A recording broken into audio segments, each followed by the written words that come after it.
Ayun guys, sinubukan natin na gumawa ng drone shots pero human drone siya. So kumuha kami ng isang stick na napakahaba and then nilagay namin yung GoPro. So kasama ko dito si JJ. Kasi yung mga footage ko kasi nakunan ko na dito lahat. Then wala akong aerial shots.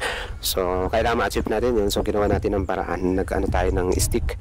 Then nilagay natin doon yung GoPro. Kaso ang problema yung GoPro ay ano siya, hindi siya naka-settings ng maayos. Instead na 1080p lang siya, para hindi siya ganoon ka-shaky, ay nakaset siya ng ng 2.7k yata or something.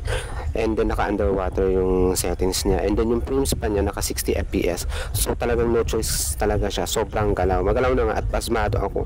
Mas magalaw pa yung result nung video. So sinubukan pa rin namin at least kahit paano may makuha akong footage sa editing ko dito sa area. And ayun, nagawa naman namin ng paraan.